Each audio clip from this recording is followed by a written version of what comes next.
Shalom Bapak Ibu Saudara, selamat datang dalam ibadah online GBI Grace Community Center.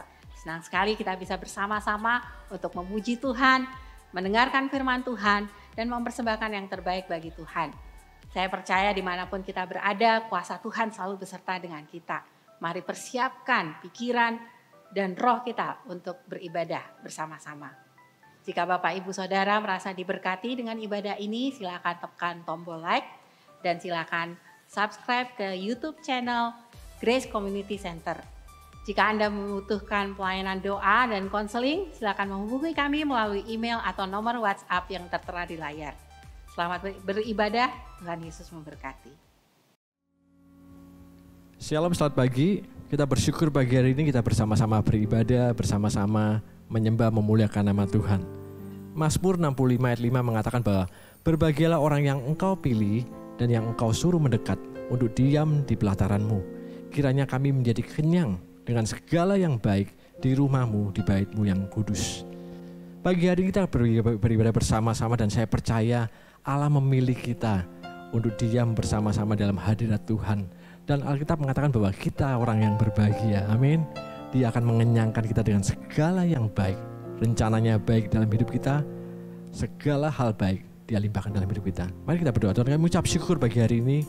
Kami beribadah bersama-sama. Kami percaya hadirat-Mu sama di dalam rumah-rumah masing-masing. Tuhan, Engkau mampu menjamah setiap kami. Saat kami memuji nama Tuhan, saat kami menyembah Tuhan, Engkau hadir dengan kuasa-Mu, dengan mukjizat-Mu. Perkara yang ajaib dan heran akan terjadi dalam setiap kami.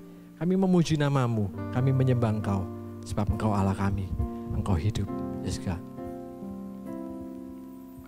Tuhan hadir di bait kudusnya saat umat mencari wajahnya, berseru, berdoa, bersujud menyembah dan menikmati kehadirannya. Tuhan mau dekat dengan umatnya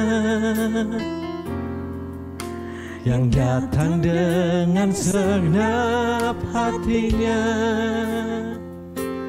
berseru, berdoa, bersujud menyembah dan menikmati kehadirannya.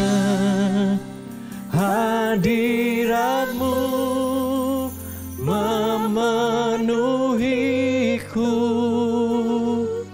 hadirat kudus-Mu penuhi bait-Mu, dan ku tersungkur menyembah-Mu, yang ku nampak hanya kemuliaan-Mu. Kami bersyukur untuk hari ini Tuhan hadir tengah-tengah kami. Tuhan hadir di bait kudusnya saat umat mencari wajahnya, berseru, berdoa, bersujud menyembah dan menikmati kehadirannya. Tuhan mau dekat dengan umatnya yang datang dengan segenap hatinya, berseru, berdoa, bersujud menyembah dan menikmati kehadirannya. Oh, hadirat-Mu memenuhiku, hadirat kudus-Mu penuhi bait-Mu, dan ku tersungkur menyembah-Mu, yang ku nampak hanya kemuliaan-Mu. Hadirat-Mu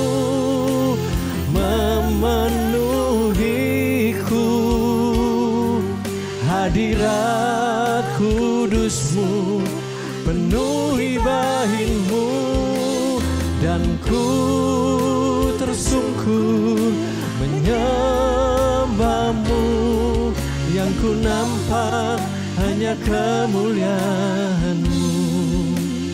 Hadirat-Mu memenuhiku, hadirat kudus-Mu penuhi bahin-Mu, dan ku tersungkur menyembah-Mu, yang ku nampak hanya kemuliaan-Mu. Hadirat-Mu Tuhan, hadirat-Mu memenuhiku, hadirat kudus-Mu penuhi bahin-Mu, dan ku tersungkur menyembah-Mu, yang ku nampak hanya kemuliaan-Mu. Dan ku bersyukur menyembah-Mu, yang ku nampak hanya kemuliaan-Mu. Dan ku tersungkur menyembah-Mu, yang ku nampak hanya kemuliaan-Mu. Engkau hadir tengah-tengah kami Tuhan. Engkau nyata tengah-tengah kami dengan kuasa-Mu, dengan urapan-Mu mengurapi setiap kami. Kami bersyukur. Mari sembah Tuhan. Mari jemaat angkat suaramu, angkat tanganmu, sembah Tuhan. Haleluya, haleluya Yesus. Kami sembah Engkau Tuhan, kami puji Engkau Yesus. Allah Maha Tinggi, kemuliaan bagi nama Tuhan, kemuliaan bagi nama Tuhan. Haleluya, haleluya. Kira balala shikira bara bara bara bara bara bara bara. Kira la basande. Haleluya, haleluya.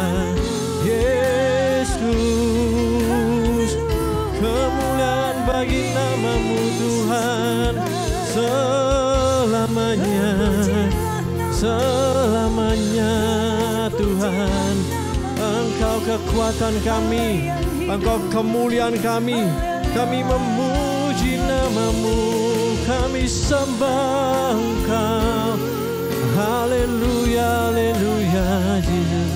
Kia la barana mashi, kira balala bashi, kira bara bara bara bara bara bara bara. Kira balala bashi, kira bara bara bara bara bara bara bara. Engkau gembala kami, Engkau Allah kami, Engkau menyediakan apa yang kami perlukan Tuhan. Kami mengucap syukur, sebab Engkau setia selamanya Tuhan. Haleluya. Kira balabase nama sande. Haleluya. Kami beri pujian, kami angkat suara kami Tuhan, menyembah-Mu, memuliakan-Mu Tuhan. Haleluya, haleluya, haleluya. Kira balaba shikira bara bara bara bara bara. Kira balaba shikira bara bara bara mashikira bara bara. Kira laba shikira bara bara bara bara. Yesus, Yesus Tuhan. Holy, holy, Allah yang kudus, Allah yang mulia, ku sembah, ku sembah. Kiana basandi, kiana nana masih, nana nana. Haleluya, haleluya, Yesus, haleluya.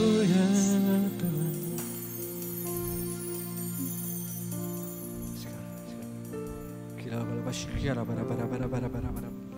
Kila bala basyikira ya bara bara bara bara. Sebab Kau yang layak Tuhan, Kau yang layak dipuji, layak disembah. Kira bala basyikira bara bara bara bara bara basyikira bara bara. Nyanyian pujian bagi-Mu Tuhan, pujian bagimu. Tuhan, nama-Mu besar dan layak dipuji. Ku muliakan nama Tuhan. Ku muliakan nama-Mu. Tuhan, mulia nama-Mu. Tuhan, nama-Mu besar dan layak dipuji. Nyanyian pujian bagi-Mu. Tuhan, pujian bagi-Mu.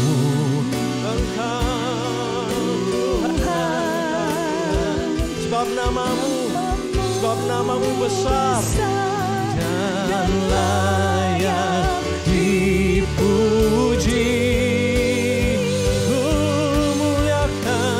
Ku muliakan nama-Mu. Tuhan, mulia nama-Mu.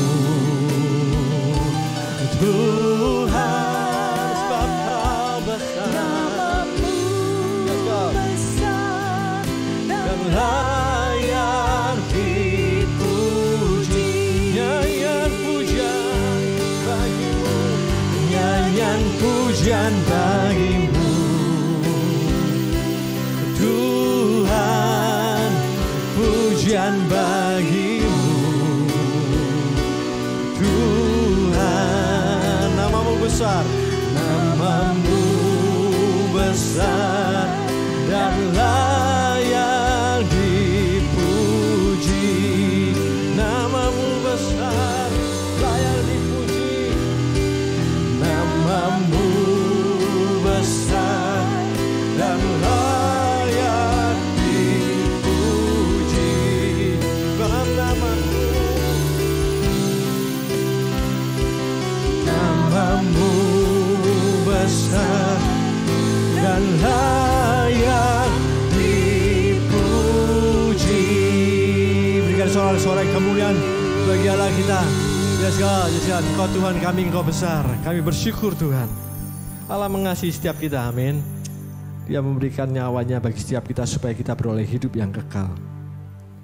Dia mengangkat kita dari seorang yang tidak layak menjadi yang layak.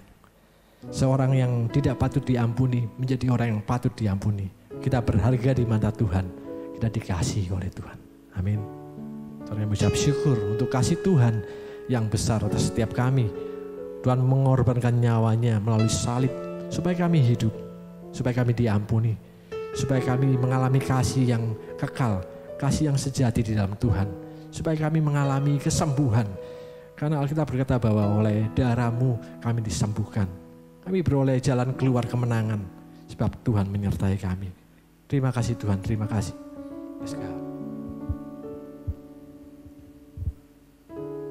Kami mengucap syukur sebab Tuhan mengasihi kami dan kasih Tuhan besar.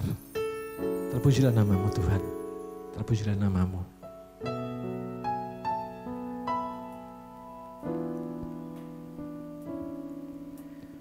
Kemanakah aku dapat pergi menjauhi Roh-Mu yang suci, Kau sahabat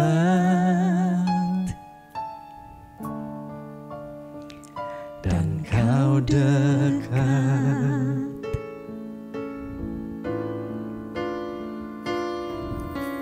Bahkan seluruh pengabdianku tak bisa membalas kesetiaan-Mu, sungguh mulia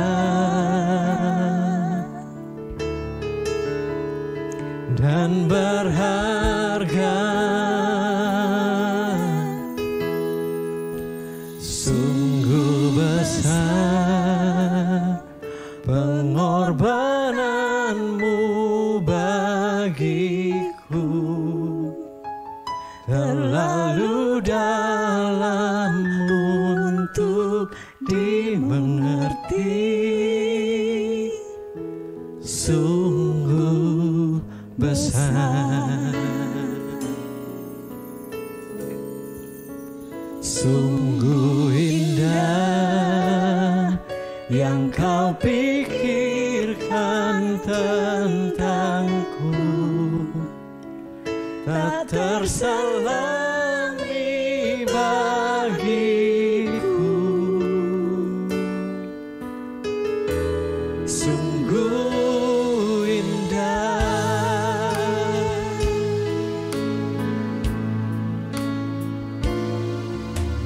Kemanakah aku dapat pergi menjauhi rohmu yang suci, kau sahabat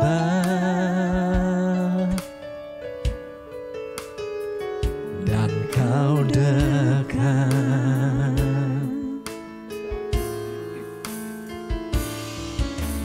Bahkan seluruh pengabdianku tak bisa membalas kesetiaanmu, sungguh mulia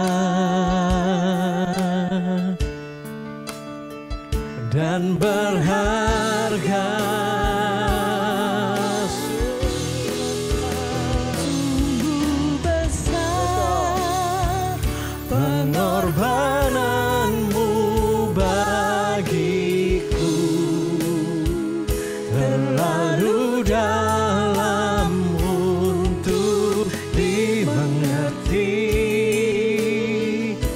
sungguh besar, sungguh indah, sungguh indah yang kau pikirkan tentangku, tak terselami bagiku,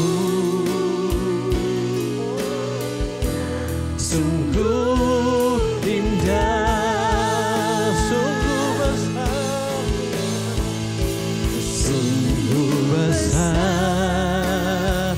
pengorbananmu bagiku, terlalu dalam untuk dimengerti,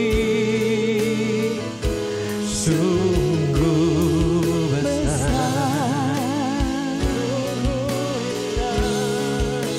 sungguh indah yang kau pikirkan tentangku, tak terselami bagiku, sungguh indah, sungguh indah, sungguh indah. Terima kasih Tuhan, sebentar kami akan mendengar firman-Mu. Engkau mengurapi setiap kami. Berbicaralah, kami siap mendengar. Di dalam nama Tuhan Yesus Kristus, haleluya. Amin. Kita telah bersama-sama memuji dan menyembah Tuhan. Kini saatnya kita menabur benih bagi perluasan pekerjaan Tuhan. Bapak, Ibu, Saudara dapat membawa persembahan yang telah dipersiapkan melalui transfer ke rekening yang tertera di layar. Mari kita berdoa untuk persembahan kita. Bapak di surga, terima kasih untuk berkat penyediaan-Mu bagi kehidupan kami. Kami mengucap syukur bahwa Engkau selalu mencukupkan segala kebutuhan kami tepat pada waktunya. Kami berterima kasih bahwa Engkau telah memberikan roti untuk kami makan dan benih untuk kami tabur. Kiranya Engkau memberkati setiap benih yang kami tabur untuk perluasan kerajaan-Mu dan untuk kemuliaan nama-Mu. Terima kasih Bapa. Dalam nama anak-Mu Yesus Kristus kami berdoa dan mengucap syukur. Amin. Shalom. Puji Tuhan, haleluya, senang sekali pagi ini kita kembali bertemu dalam ibadah yang diberkati oleh Tuhan. 2 minggu berturut-turut kita belajar tentang gereja, bagaimana keindahan bergereja. Karena gereja adalah institusi yang Tuhan Yesus sendiri mendirikan. Tuhan Yesus sendiri yang berkehendak untuk itu ada. Dan kita ada di dalam gerejanya Tuhan. Kita berperan, kita menjadi bagian bersama-sama dan memiliki kontribusi yang penting, yang nyata. Karena kita tertanam dalam salah satu gereja lokal dan menjadi berkat bagi gereja lokal tersebut. Nah, Bapak Ibu Saudara, minggu lalu dan 2 minggu yang lalu kita telah belajar bahwa di dalam kitab Efesus yang telah kita bahas bersama bahwa gereja diumpamakan, digambarkan sebagai yang pertama adalah keluarga. Gereja adalah keluarga dan ini bicara tentang relasi, tentang hubungan. Ada banyak orang, kita punya teman, kita punya sahabat, kita punya tetangga, kita punya pelanggan, kita punya teman yang sangat dekat. Namun semua orang itu berbeda dengan keluarga kita. Dengan kakak, adik, orang tua kita berbeda tingkat hubungannya. Mungkin secara kedekatan emosi bisa jadi kita lebih dekat dengan sahabat. Tetapi tetap berbeda antara sahabat dengan keluarga. Ya, Tuhan yang menanam seseorang ada di dalam keluarga yang mana. Tuhan turut campur keberadaan seseorang dalam keluarga tertentu. Demikian juga di dalam gereja. Karena itu kita sangat menghargai bagaimana Allah bekerja dalam hidup kita sehingga kita menerima pertumbuhan di dalam sebuah gereja lokal. Yang kedua, gereja digambarkan sebagai bangunan. Nah, bangunan menggambarkan tentang keteraturan, tentang ordering. Batu-batu yang berkumpul tidak otomatis disebut sebagai rumah. Tetapi batu-batu itu perlu disusun rapi dengan struktur yang jelas, baru kemudian terbentuk sebuah rumah. Karena itu salah satu hal yang penting di dalam sebuah gereja lokal yaitu apa? Adanya keteraturan, adanya sistem, adanya ketertiban. Sehingga membuat semuanya bisa berperan dengan maksimal, semuanya bisa ada sistem pertanggungjawaban dan sebagainya. Yang ketiga, gereja diumpamakan sebagai tubuh. Nah, tubuh ini ada banyak anggota, ada tangan, ada kaki, ada kepala, dan setiap anggota ini terhubung, rapih, tersusun. Semua anggota punya kontribusi, punya peran untuk tubuh ini, untuk kesehatan, untuk pertumbuhan dari tubuh ini. Karena itu ketika gereja digambarkan sebagai tubuh, maka itu berbicara tentang fungsi, tentang peran kita di dalam sebuah gereja lokal. Tidak ada anggota tubuh yang tidak berfungsi. Semuanya berperan bagi apa? Bagi keseluruhan tubuh ini. Karena itu mari kita berperan di dalam gereja secara maksimal, memberikan kontribusi, memberikan pelayanan kepada seluruh bagian tubuh Kristus ini untuk memuliakan Tuhan. Dan yang terakhir kemarin yang kita bahas yaitu gereja sebagai mempelai. Mempelai bicara tentang dewasa, tentang kudus. Kita tidak mau menikah dengan anak yang belum dewasa, yang tidak bisa memutuskan segala sesuatu untuk hidupnya sendiri. Tentu kita menghendaki menikah dengan yang sudah dewasa dan kudus. Oke, jadi gereja sebagai keluarga berbicara tentang relationing, tentang hubungan. Yang kedua, gereja sebagai bangunan berbicara tentang ordering, berbicara tentang ketertiban, tentang struktur, keteraturan. Yang ketiga, gereja digambarkan sebagai tubuh, berbicara tentang fungsi, functioning, tentang peran kita di dalam sebuah gereja lokal. Peran kita yang membawa kontribusi untuk kesehatan dan pertumbuhan dari tubuh tersebut. Dan keempat, tentang mempelai yang berbicara tentang dewasa dan kudus. Nah, Bapak Ibu Saudara, berbicara tentang gereja yang digambarkan oleh 4 hal ini tadi, keempat gambaran yang sangat indah bagi gereja, di mana gereja kita akan menuju ke sana dan sedang terus menuju ke sana. Kita tahu arah gereja kita, yaitu menuju apa yang dikehendaki oleh Tuhan sebagai gereja yang akan menampilkan representasi dari kerajaan Allah di muka bumi ini. Nah, tetapi ketika gereja digambarkan sebagai 4 gambaran tadi, tetapi coba bayangkan gereja tersebut secara fungsi peran oke, strukturnya bagus, semua berfungsi dan dewasa, tetapi bagaimana gereja tersebut kalau gereja tersebut tidak berkemenangan? Tapi kalau gereja tersebut tidak ada dinamika yang membawa kemenangan, maka akan kurang. Betul?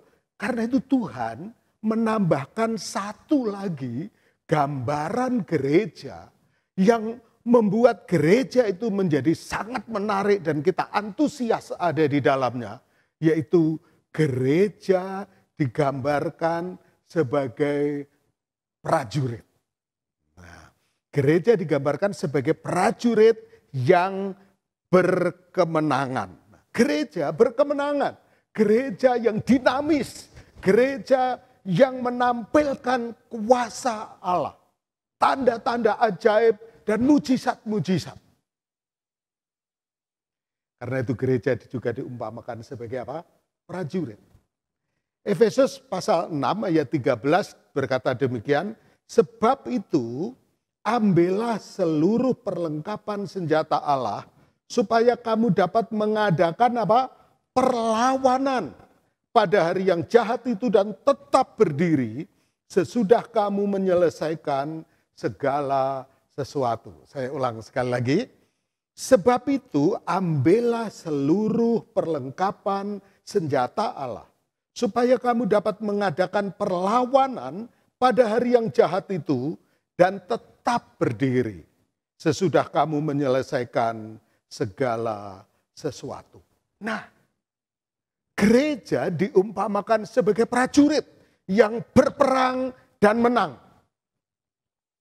Kita tahu bahwa peperangan kita bukan melawan darah dan daging, tetapi melawan roh-roh jahat. Melawan penguasa-penguasa di udara. Musuh kita bukan manusia, musuh kita bukan orang, musuh kita bukan tetangga, bukan orang, bukan mertua, bukan siapa-siapa. Musuh kita adalah roh-roh jahat. Dan Tuhan menghendaki kita mengambil seluruh perlengkapan senjata Allah supaya kita menang. Nah, ini berbicara tentang sign and wonders. Bicara tentang tanda-tanda ajaib dan mujizat-mujizat yang membawa gereja berkemenangan. Nah, karena itu saya percaya kita semua rindu gereja kita GBI Grace Community Center ini gereja yang hidup, yaitu gereja yang sehat, yang bertumbuh, yang berpengaruh, yang berkemenangan. Amin. Karena apa? Kita merindukan gereja yang berkemenangan. Karena kita punya keluarga. Dengan gereja ini, gereja yang berkemenangan, maka untuk keluarga kita punya harapan. Di gereja ini kita bersama-sama akan memuridkan dan melayani mereka. Memperkenalkan Allah yang penuh kuasa, Allah yang sampai sekarang masih terus bekerja, Allah yang menghendaki pemulihan dunia ini melalui gerejanya. Kita punya harapan. Oke? Nah, kita merindukan gereja kita menjadi gereja yang berkemenangan. Kita terus mengerjakan itu, kita menuju ke sana terus supaya Allah menjadi semakin dipermuliakan melalui Gereja Bethel Indonesia Grace Community Center. Ya, kita juga punya orang-orang dekat. Kita punya sahabat, kita punya pelanggan, kita punya partner kerja, kita punya rekanan dan sebagainya. Nah, kita punya orang-orang yang dekat dan kita sayang, kita mengasihi mereka. Dengan gereja berkemenangan, dengan gereja yang disertai dengan kuasa Tuhan, kita punya harapan untuk kita menjangkau mereka, memuridkan mereka, supaya mereka mendapatkan hidup yang diubahkan di dalam Kristus, dan mereka hidupnya dipulihkan dan memuliakan Tuhan. Bahkan kita juga punya orang-orang yang sangat kita kasihi. Orang-orang yang benar-benar istimewa di hati kita. Itu juga yang menjadi kerinduan hati kita. Supaya melalui gereja yang berkemenangan, orang-orang yang kita kasihi juga bisa kita layani bersama-sama. Untuk memperkenalkan anugerah Kristus. Kasih Allah yang tak terbatas bagi semua orang yang percaya kepadanya. Jadi Bapak Ibu Saudara, gereja yang berkemenangan, gereja yang melakukan tanda-tanda ajaib dan mujizat-mujizat di dalam Kristus, gereja yang penuh kuasa, yang membawa jiwa-jiwa kepada keselamatan. Nah, untuk itu maka pada kesempatan ini saya ingin mengajak Bapak Ibu Saudara sekalian bersama-sama memikirkan 3 hal ini. Memikirkan 3 hal ini supaya itu yang kita kerjakan bersama-sama. Supaya gereja kita menjadi gereja yang berkemenangan. Menjadi gereja yang mengerjakan tanda-tanda ajaib dan mujizat-mujizat. Gereja yang mengalahkan kuasa roh jahat. Gereja yang melucuti kuasa-kuasa iblis. Melepaskan orang dari segala ikatan. Dan membawa jiwa-jiwa ke dalam rencana Allah yang indah dalam hidupnya. Maka saya mengajak Bapak Ibu Saudara, kita semua, ayo ini 3 hal ini, mari kita wujudkan dalam gereja kita. Mari kita wujudkan dalam kebersamaan kita, dalam pelayanan kita bersama, yang mengisi doa-doa kita bersama, dan yang mengisi pikiran kita bersama.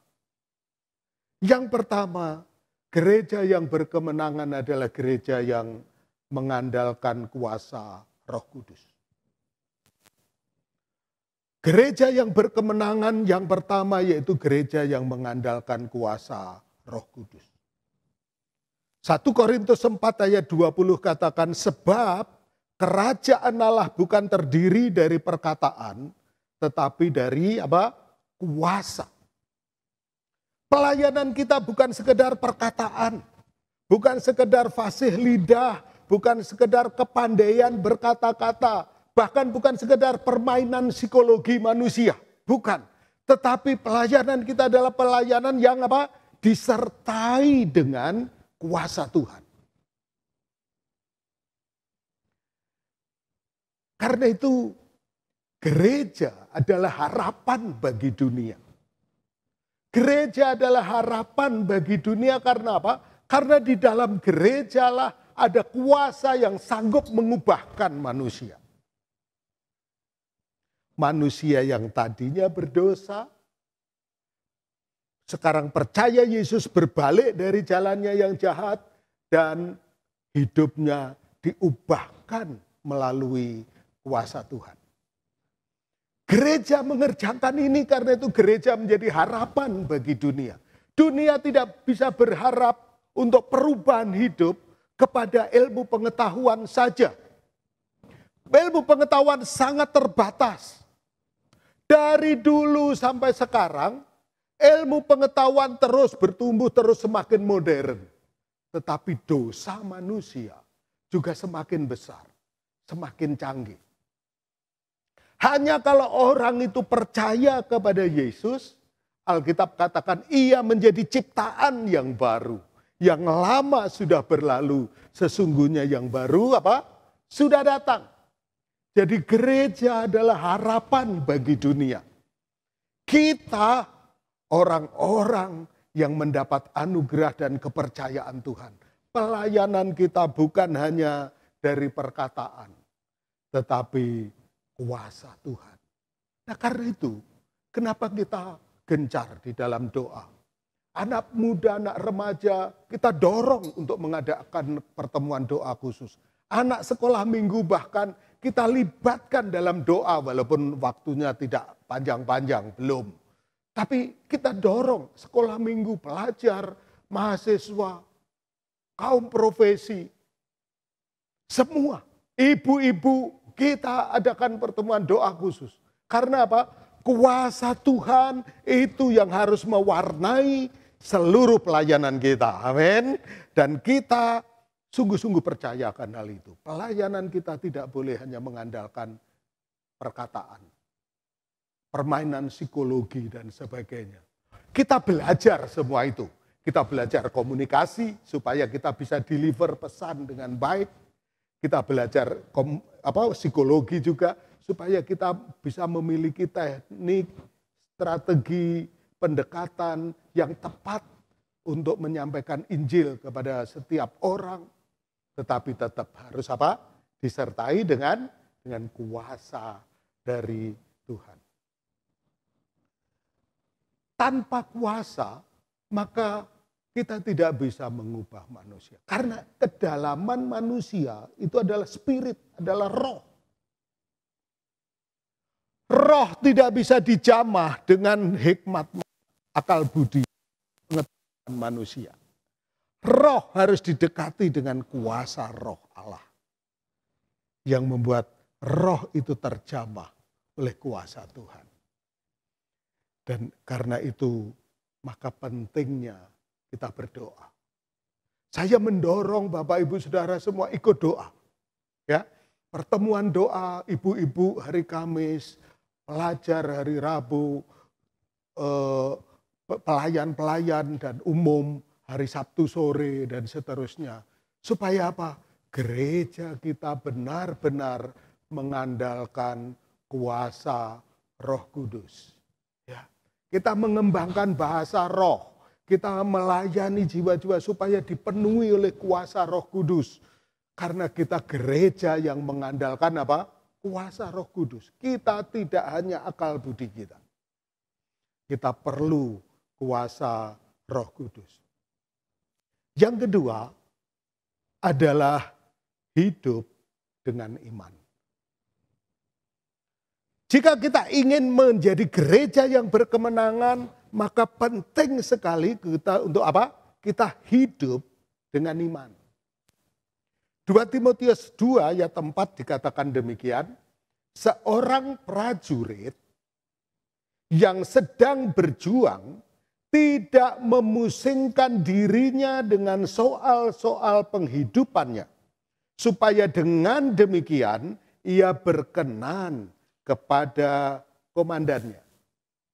Jadi sebuah gereja yang berkemenangan adalah gereja yang setiap anggotanya hidup dengan iman. Digambarkan seperti prajurit ini tidak memusingkan dirinya dengan soal-soal penghidupan. Bukan berarti dia nggak peduli dengan kehidupannya, tidak. Tetapi tidak memusingkan. Artinya apa? Dia tidak lagi pusing dengan kehidupannya. Tidak pusing itu bukan tidak memikirkan. Dia tetap memikirkan, tetapi sudah selesai. Prajurit yang baik sudah selesai dengan kehidupan dasar, kehidupan pokoknya, sehingga dia bisa fokus untuk sebagai prajurit yang menyenangkan hati komandan. Nah, karena itu penting bagi kita hidup dengan iman. Kita beres di dalam urusan-urusan pokok. Kalau Yesus dalam Matius pasal 6 gambarkan, kita sudah tidak lagi khawatir dengan apa yang kita makan, minum, pakai, yang menggambarkan kebutuhan pokok yang tentu termasuk tentang tempat tinggal dan sebagainya. Kita sudah tidak memikirkan. Karena apa? Kita sudah bekerja dengan baik, kita sudah mengelola dengan baik, kita sudah merencanakan dengan baik, sehingga ini sudah selesai. Kita tidak tiap hari dikejar dengan kekhawatiran lagi tentang hal-hal yang pokok tersebut. Dan kita apa? Hidup dengan iman. Artinya kita percaya bahwa segala sesuatu Allah campur tangan, Allah turut bekerja, Allah membawa maksud yang baik dalam hidup kita. Allah yang memanggil kita adalah Allah yang setia, Allah yang menyertai kita. Dan kalau Allah memanggil kita, maka Allah akan menyediakan juga apa yang kita perlukan. Baik itu kebutuhan fisik, damai sejahtera, rasa aman, dan sebagainya. Ya, hidup dengan iman. Karena kalau prajurit masih punya beban yang membuat dia gelisah, membuat dia khawatir, membuat dia terus marah dalam dendam, dia sulit untuk fokus. Tetapi kalau semuanya ini beres, yakin Tuhan yang akan memperdulikan kehidupannya, maka dia bisa fokus untuk pelayanan, fokus untuk menyenangkan hati komandan. Saya melihat tidak harus menunggu kaya raya baru merasa aman. Tidak harus secara finansial hebat baru bisa fokus kepada Tuhan. Saya melihat kadang-kadang orang yang sederhana pun, karena dia hidup dalam iman, maka dia bisa fokus. Dia tidak mengkhawatirkan. Karena secara prinsip kebutuhan pokok sudah terselesaikan. Bekerja dengan baik, mengelola dengan baik, merencanakan, menginvestasikan dengan baik, akhirnya semua bisa menjadi baik. Ya. Jadi yang pertama tadi, mari kita hidup mengandalkan kuasa Roh Kudus. Ini adalah pekerjaan rohani, karena itu kita harus mengerjakan secara rohani yang melibatkan Roh Kudus dalam semua aktivitas pekerjaan dan pelayanan kita. Yang kedua apa tadi? Kita hidup dengan iman. Hidup dengan iman seperti prajurit yang tidak memusingkan dirinya dengan soal-soal penghidupan. Karena apa? Karena sudah diselesaikan dengan baik. Ya. Dan yang ketiga yang mari kita pikirkan bersama-sama, yaitu supaya gereja kita menjadi gereja yang berkemenangan, maka penting kita semua menjadi pribadi yang stabil, pribadi yang kokoh, yang tidak gampang terombang-ambing, yang tidak gampang digoyahkan. Karena apa? Karena firm, karena kokoh, stabil. Tuhan Yesus berkata demikian di dalam Matius 16 ayat 18. Dan aku pun berkata kepadamu, engkau adalah Petrus. Dan di atas apa? Batu karang ini aku akan mendirikan jemaatku. Dan alam maut tidak akan menguasainya. Gereja didirikan di atas dasar apa? Batu karang. Batu karang yang kokoh, batu karang yang teguh. Fondasi kita adalah apa? Batu karang. 1 Petrus 2 ayat 5 katakan, biarlah engkau semua menjadi batu-batu yang hidup untuk pembangunan rumah rohani, gereja. Berarti apa? Fondasinya adalah batu karang yang teguh, bangunannya juga disusun dari apa? Batu-batu yang hidup, yaitu kita semua. Nah, coba perhatikan. Fondasinya adalah batu karang yang kokoh. Bangunannya batu-batu juga yang hidup. Kita semua. Memang batu karang jauh lebih besar daripada batu bangunan. batu yang menjadi fondasi ini besar, batu-batu untuk pembangunan tidak terlalu besar. Tapi dirangkai satu dengan yang lain menjadi bangunan yang kokoh. Ukurannya tidak sama. Yang batu fondasi besar, yang batu-batu ini tidak sama. Tetapi sifat dasar dari batu tersebut sama. Sifat dasar fondasi batu yang dibikin fondasi dan sifat dasar batu yang disusun untuk bangunan sama. Karena itu kita penting untuk sama menjadi sifat kita seperti Kristus. Kokoh, stabil. Tidak mudah tergoyahkan. Bicara tentang tergoyahkan, mungkin kita tahu tentang Petrus seperti konteks pelajaran di ayat Matius 16-18. Petrus pada waktu Tuhan berkata, engkau adalah Petrus. Matius 16. Tapi di Matius 18, Petrus menentang rencana karya Yesus menuju salib. Karena itu Tuhan menghardik dia dengan berkata, engkau adalah iblis.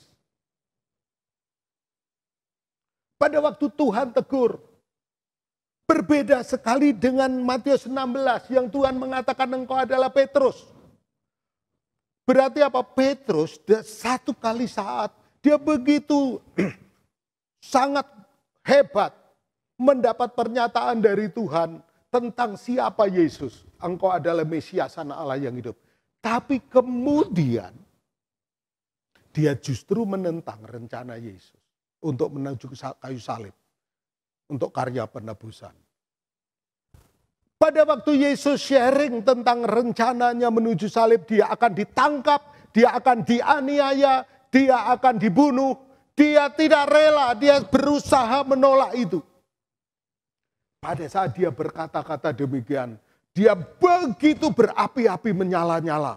Tetapi beberapa saat kemudian justru dia ketakutan menyangkal Yesus. Petrus pribadi yang tidak stabil. Petrus pribadi yang tidak kokoh. Tetapi setelah dia dipenuhi oleh Roh Kudus. Di dalam Kisah Para Rasul 2. Setelah mengalami kepenuhan Roh Kudus bersama-sama dengan para rasul dan para murid. Apa yang terjadi? Banyak orang menyangka mereka mabuk. Tetapi Petrus bersama-sama para rasul mendapat tentangan dari banyak orang. Mereka tidak goyah. Mereka kokoh. Mereka stabil. Bahkan ketika Yesus menjanjikan, kepadamu kuberikan kunci kerajaan surga. Pada waktu dijanjikan itu, Petrus bukan pribadi yang kokoh. Akibatnya dia belum berfungsi secara efektif, secara maksimal. Tetapi setelah dia dipenuhi Roh Kudus, dia pribadi yang kokoh, maka kunci kerajaan surga itu dia pakai, dia gunakan. Sehingga sekali peristiwa 3.000 orang diselamatkan melalui pelayanannya. Jadi Bapak Ibu Saudara, mari kita pikirkan 3 hal ini. Gereja yang berkemenangan, yaitu gereja yang mengandalkan kuasa Roh Kudus. Gereja yang hidup oleh iman. Dan gereja yang kokoh dan stabil. Karena apa? Karena gereja tersebut hidup di dalam firman Tuhan dan dipenuhi oleh kuasa Roh Kudus. Bersama-sama oleh anugerah Tuhan. Kita menjadi gereja yang berkemenangan. Bukan oleh kuat dan gagah kita. Tapi oleh Roh Kudus yang memenuhi dan menguasai hidup kita. Amin. Tuhan memberkati kita semuanya. Mari kita persiapkan hati kita untuk perjamuan kudus. Mari Bapak Ibu kita siapkan hati kita dalam perjamuan kudus ini. Mari kita siapkan hati dan pikiran kita. Tuhan, Dia yang telah mati di kayu salib. Dia yang telah mengerjakan pekerjaan yang mulia, yang tak tergantikan oleh siapapun. Semua pemimpin dunia mati karena dibatasi oleh keterbatasannya. Tetapi Yesus mati karena dia memberikan nyawanya menjadi tebusan bagi umat manusia. Dia mati karena ketaatannya kepada Bapa, sehingga kita beroleh anugerah pengampunan dosa dan keselamatan. Dan dia mati di kayu salib menjadi dasar gereja Tuhan hidup, bergerak, dan berkemenangan. Haleluya. Karena itu mari kita siapkan hati kita. Tuhan Yesus, kami bersyukur kepadamu pagi ini. Inilah gerejamu Tuhan. Gereja Bethel Indonesia Grace Community Center. Tidak kebetulan kami ada di tempat ini. Kami ada dalam keluarga ini. Oleh anugerah Tuhan, Engkau mengikat kami menjadi tubuh Kristus yang rapih tersusun. Yang bergerak hidup dan berkemenangan. Tuhan memberkati kami. Karena itu pada pagi hari ini Tuhan, kami mau mengenang kematian-Mu dalam perjamuan kudus ini. Kami bersekutu dengan tubuh dan darah-Mu. Tuhan, Engkau menyucikan dan menguduskan kami. Engkau melayakkan kami semuanya. Terpuji nama-Mu Tuhan, di dalam nama Tuhan Yesus Kristus. Haleluya. Amin. Amin. Mari kita ambil roti dan anggur kita nyanyikan lagu ini. Haleluya. Sungguh besar pengorbananmu bagiku, terlalu dalam untuk dimengerti. Sungguh besar, sungguh indah yang kau pikirkan tentangku, tak terselami bagiku. Sungguh indah. Sekali lagi dengan segenap hati kita. Sungguh besar pengorbananmu bagiku, terlalu dalam untuk dimengerti. Sungguh besar,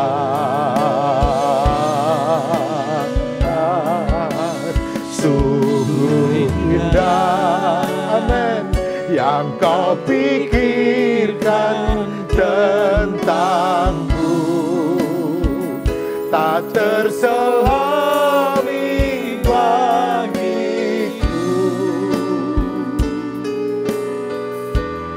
Sungguh indah, sungguh indah, oh, sungguh indah. Bapak Ibu, mari kita angkat roti di tangan kanan. Mari kita baca yang tertera di dalamnya. Haleluya. Mari kita angkat roti di tangan kanan tinggi di atas kepala. Bapak Ibu Saudara, betapa besar anugerahnya bagi kita. Dia rela menanggung sengsara, aniaya, derita, cercaan, supaya kita mengalami kebebasan dari hukum dosa dan hukum maut. Hidup kita bukan bagi kita lagi, tetapi hidup kita bagi Kristus. Kita disatukan sebagai keluarga Allah. Kita disatukan untuk menggenapi panggilan Tuhan bagi kita. Untuk menjadi gereja yang sehat, bertumbuh dan berpengaruh. Untuk bekerja dan menghasilkan buah. Karena itu, betapa hati kita bersyukur kepada Tuhan. Karena itu, dengarkanlah firman Tuhan. Bukankah roti yang kita pecah-pecahkan, yang atasnya kita ucapkan syukur, adalah persekutuan kita dengan tubuh Kristus. Amin. Amin. Mari kita makan dengan iman di dalam nama Tuhan Yesus Kristus.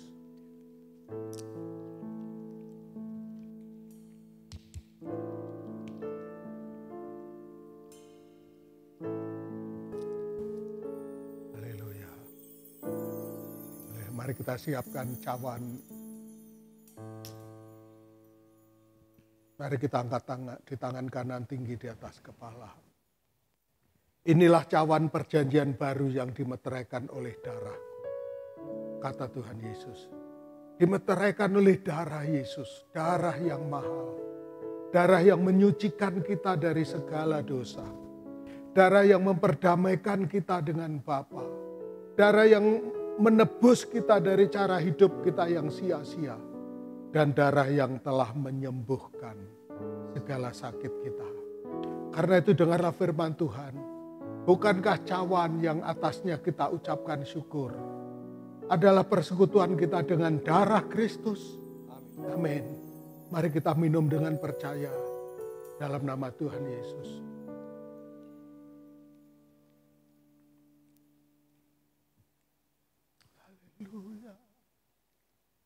Haleluya. Haleluya.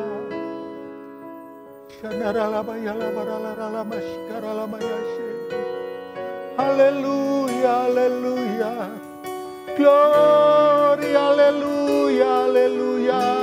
Syukur bagimu Tuhan. Haleluya, haleluya, haleluya. Rencanamu ajaib, rencanamu agung. Panggilanmu mulia atas gerejamu Tuhan. Inilah kami Yesus. Inilah kami umatmu Tuhan. Kami memuliakan Engkau Yesus. Ya shalabalabarala yalabaralama sandaralama se. Hindararalama takaralama ya sandaralamu. Haleluya, haleluya.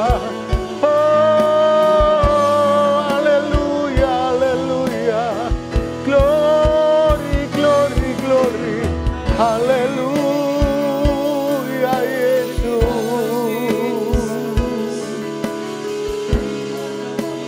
Tuhan, haleluya. Sungguh besar Tuhan. Sungguh besar pengorbananmu bagiku. Lalu dalam untuk dimengerti. Sungguh besar,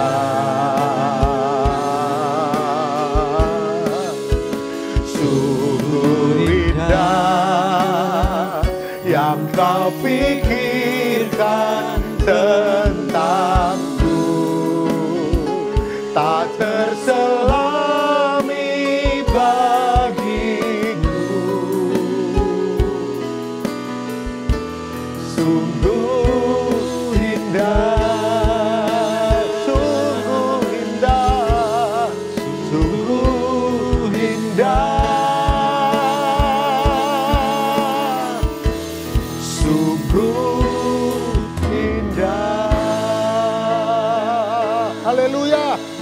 terima kasih Tuhan untuk anugerah-Mu, untuk kasih-Mu bagi gereja ini. Kau yang telah memulai pekerjaan baik di tengah-tengah kami. Engkau pasti akan melanjutkan, meneruskannya. Anugerah-Mu berlimpah-limpah atas gereja ini. Terpuji nama-Mu Tuhan. Kami berdoa terus untuk jemaat-Mu. Bahwa jemaat-Mu mengenal kehendak Tuhan. Meresponi panggilan-Mu bersama-sama untuk menggenapi panggilan-Mu Tuhan. Dan kami memuliakan Engkau. Berkati pekerjaan, usaha, studi, keluarga seluruh jemaat-Mu. Kami bersama-sama menjadi jemaat, menjadi gereja yang berkemenangan di dalam Engkau Tuhan. Kami terus support, kami terus dukung doa untuk pemerintah kami, pemimpin-pemimpin kami. Kuatkan dan teguhkan mereka Tuhan. Menjadi hamba-hamba-Mu untuk negeri ini, untuk bangsa ini Tuhan. Berkati segala usaha, segala rencana, strategi untuk pengembangan bangsa ini. Tuhan berkati. Penanganan COVID-19 Tuhan berkati supaya segera selesai. Segera kehidupan ini berbalik normal kembali dan Tuhan kami bisa beraktivitas dengan maksimal. Terpuji nama-Mu Tuhan, kami bersyukur dan bersuka cita untuk ibadah kami pada pagi hari ini. Di dalam nama Tuhan Yesus Kristus. Semua kita yang percaya katakan, amin, amin, amin. Tuhan berkati kita semua. Salam dari istri saya. Saya harap kita semua terus semangat, sukacita, tetap sehat. Jangan lupa 3M, memakai masker, rajin mencuci tangan, dan tetap menjaga jarak ya. Sehingga kita terhindar dari bahaya COVID dan kita tetap bisa maksimal di dalam seluruh aktivitas kita. Oke, shalom. Tuhan memberkati kita semuanya. Amin.